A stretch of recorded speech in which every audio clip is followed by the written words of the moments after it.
It please the court. My name is Ron Dana. I'm with McCluskey, Dana, and Natalie. We represent the appellant defendants in the trial court foreclosure action. We're asking this court to reverse the final summary judgment of foreclosure based upon a variety of grounds, both procedural and substantive. Did your client file an affidavit before the summary judgment hearing? My client did not file an affidavit before the hearing. Was a deposition transcript on behalf of either of the obligors filed before the summary judgment hearing? No, Judge. Was any payment made on the mortgage after November 1st of 2009? Is there anything in the record to suggest that one payment was made after November 1st of 2009? In the confines of that question, no, Your Honor. Okay. And the complaint was filed in 2010, summary judgment entered in November of 2011, correct? Correct. Your client's in continuous occupancy? Yes, Judge. Did they pay any taxes or insurance or anything? They're current on the assessments. We filed an appraisal of the property as part of the record. Simply, did they pay anything that they were obliged to pay, and they're living there, that they were obliged to pay? The record is silent on that issue. So if the court is well, asked, the payment would be a defense, and partial payment would be a partial defense. That's correct. And you would know, your clients would know whether they paid anything, and they. Correct, Judge. The affidavit was that they hadn't paid anything, and there was no counter affidavit. Correct, Judge. All right. So what is your complaint? My complaint is quite simple, and the court's questions, with all due respect, are... It has to be a genuine issue of material fact. That's correct. But now, what is the genuine issue of material fact which precludes the entry of a summary final judgment of foreclosure? There were 10 affirmative defenses that were alleged. It has to be a genuine issue of material fact, not a paper issue. Judge, with all due respect, this court has taken a different approach. No, what we do, you're asking us to review as a matter of law, then, the affirmative defenses that were put up, correct? I'm asking the court to perform step number one. And step number one, based on decades of appellate precedent, is the burden of proof in a disfavored summary judgment motion, because it deprives the litigant of a right to trial on the merits, is on the movement. Okay? And in preparing for this argument, I thought, what can I say in 10 minutes to summarize over 100 pages in briefs? And this is, I think this is the best evidence. The court has, as part of the record, the summary judgment motion and the affidavits. They are replete with conclusions. They refer to documents that are unidentified. They're not, there are no authenticated documents attached to it. Did you or your client appear at the summary judgment motion? Trial counsel appeared at the summary judgment motion and the client. And what position did he take? The position taken, as reflected in the transcript of the hearing, was that he didn't receive proper notice, he didn't get the motion, that there were 10 affirmative defenses asserted, including the failure of the bank to prove it had standing at the time that it brought the action, failure of conditions precedent, which was found by the 4th District Court of... Excuse me. Was the note proffered and canceled at the hearing? No. The file was lost. Not only was the note not proffered, but the index to the record... Did you admit that you had signed the note?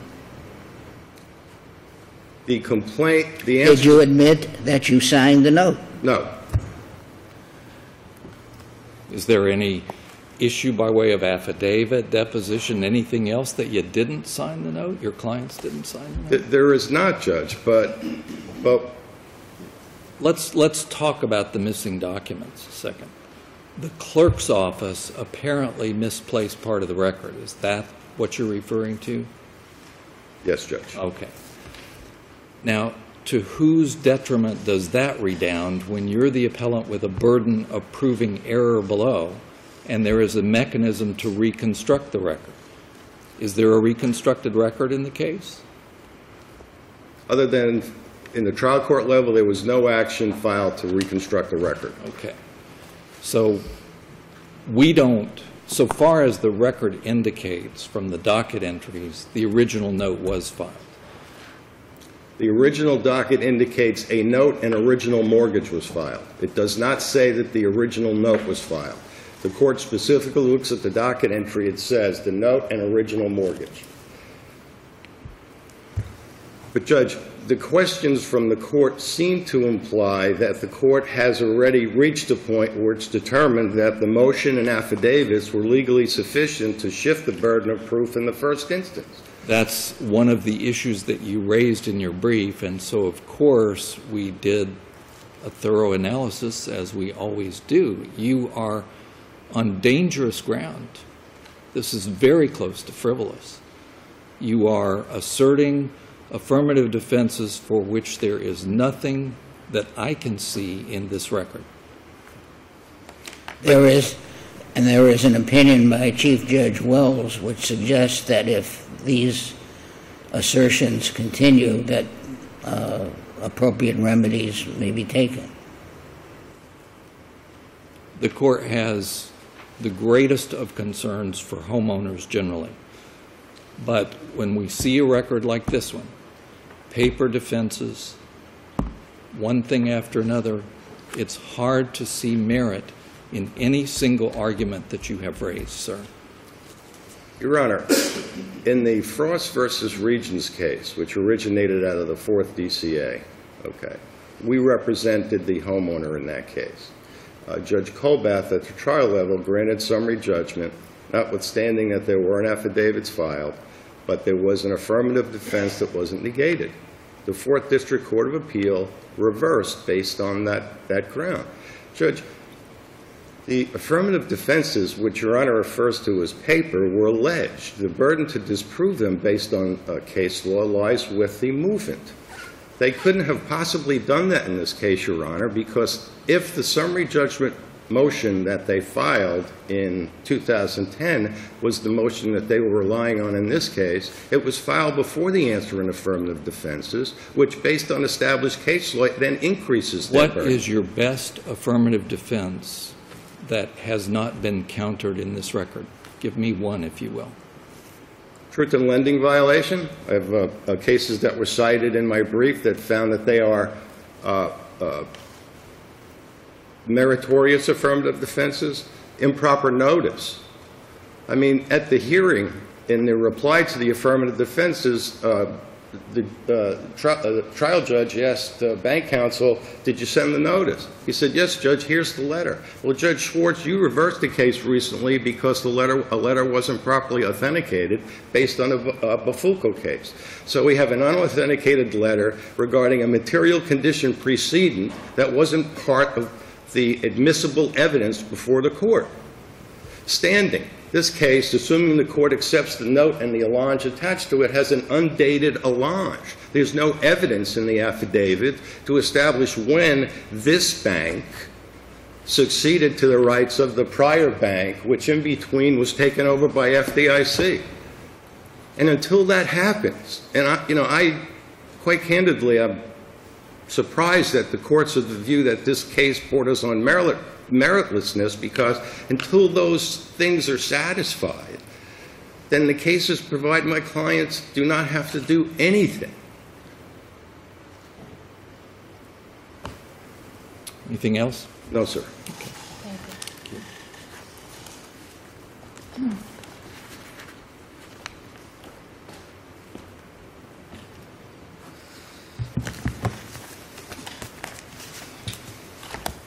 May it please the Court, Francisco Armada from Broad and Cassell on behalf of Bank United, who is the appellee in this case.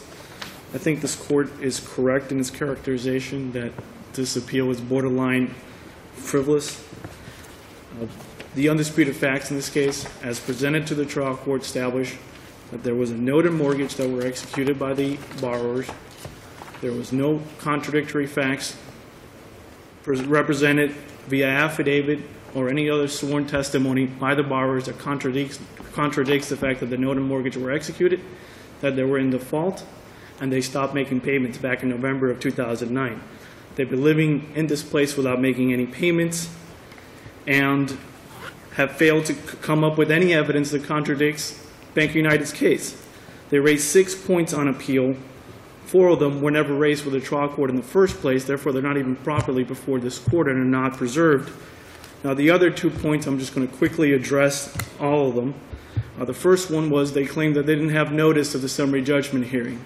Well, that was clearly false, because the summary judgment hearing was set by the court at a previous hearing on a motion to vacate a previous judgment that had been entered, which borrowers claimed they didn't have notice of that hearing. And it was reset. And it was reset in the presence of appellant's counsel.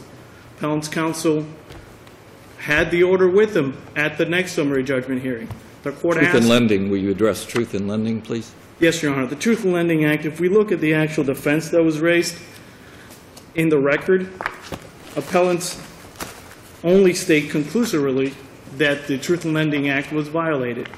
They provide 8 pages of the Truth in Lending Act, just simply cutting and pasting the Truth in Lending Act to an affirmative defense, stating that the Truth in Lending Act was violated without providing any ultimate facts as to what the violation was, without even explaining how the bank violated that. Now, as this court knows, as is held in the case of Cito versus Washington,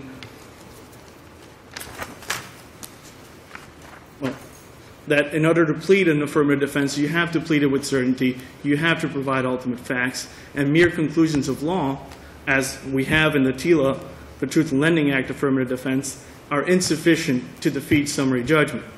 Now, what we have here is the Truth in Lending Act, not only was it insufficiently pled as an affirmative defense, but it wasn't even raised in their brief.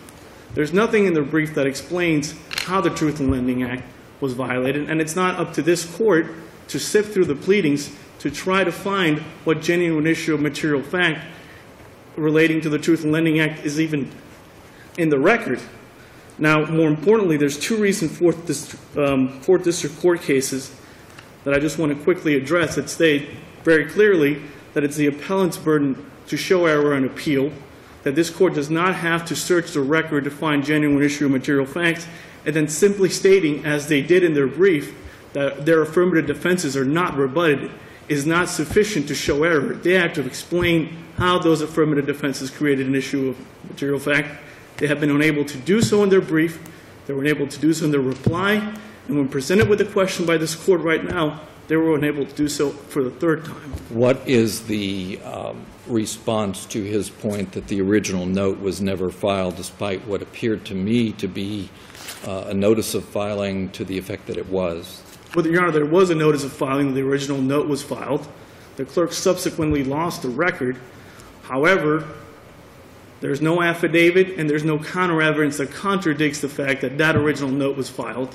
It was never brought up with the trial court, the issue of whether the original note was filed at the summary judgment hearing, where appellants had an opportunity to bring that issue up. So that issue is not only not preserved, it also, there's no genuine issue of material fact because there's no counter evidence to dispute the fact that the original note was filed. The docket entry shows that the original note was filed. There's no issue, Your Honor. Now, the other points raised by appellants, again, not preserved because they weren't raised with the trial court. First, they claim that the motion for summary judgment did not meet the... If they're not raised in the trial court, why do you beat a deceased horse? Yes, Your Honor. Just to address the issue of the affirmative defenses of condition precedent, there is a verified complaint which states that notice was given pursuant to the mortgage. There is no evidence to contradict that fact. Therefore, appellants did not meet their burden to offer up contradictory evidence and create a genuine issue of material fact as to the issue of condition precedent. As to the issue of standing, the original note was filed. The original note had an allonge that endorsed the note to Bank United, from Bank United FSB to Bank United. Again, no contradictory evidence, therefore no genuine issue of material fact. That original note was attached to the complaint. And therefore you seek affirmance, is that correct? Yes, Your Honor. Therefore, I seek affirmance. Thank you, Butler.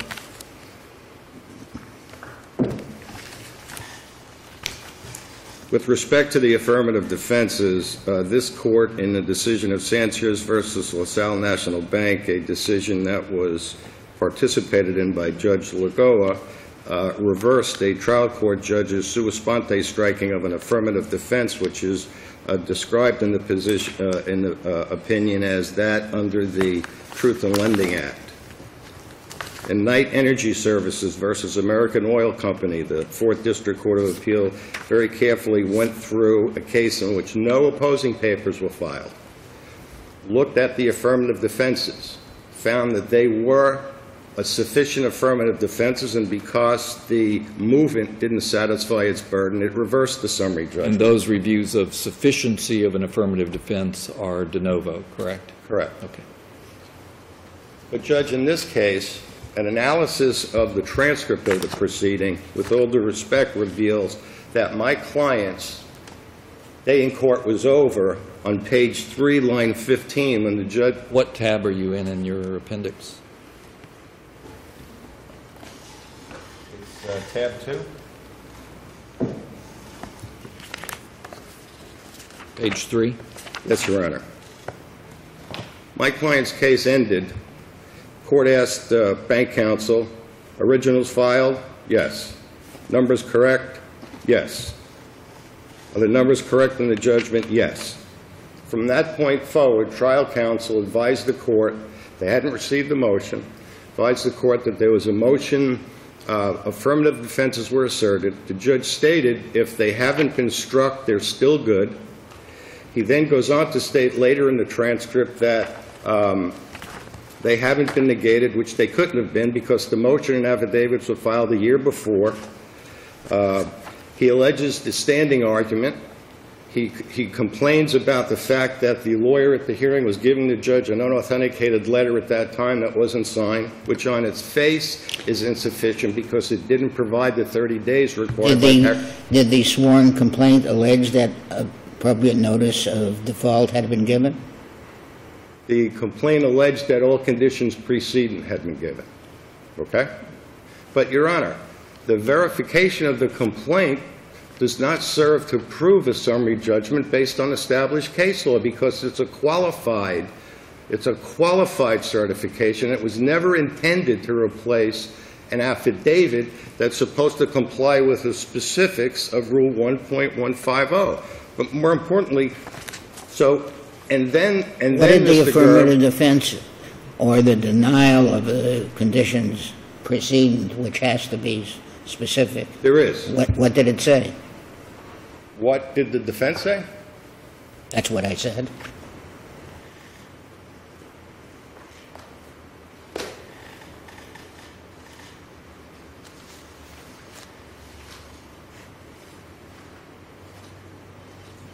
Affirmative defense, Roman numeral 5, tab 8.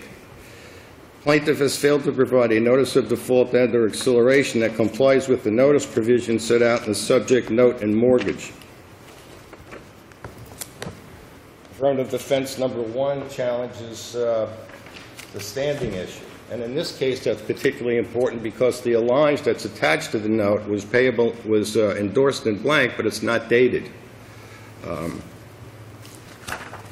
So notwithstanding having raised those issues, the judge later on in the 5-minute hearing states, I'm done, motion granted, and he says, well, I'm sure the 3rd District will tell me if I'm wrong. To place the burden on, and one other point that's mentioned in the brief is, an analysis of this record reveals that at best for the appellant, the court didn't have any of these papers before him. There are no exhibits introduced. Okay, at the time, there was no, he was asking the attorney, are the numbers correct? He wasn't given the motion. He wasn't given the affidavit. So the question then becomes is how can the court grant the summary judgment if it first doesn't determine that the plaintiff has met its burden of proof? And how does one do that most respectfully? How does one reverse a summary judgment which is supported by the record?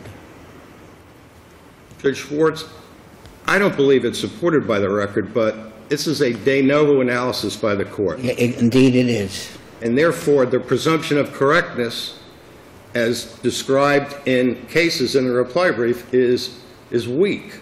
So typically in cases like this, appellants, if you will, have a leg up. But, Your Honors, you've all looked at the motion. You've seen the affidavits. Counsel, haven't you made all your points?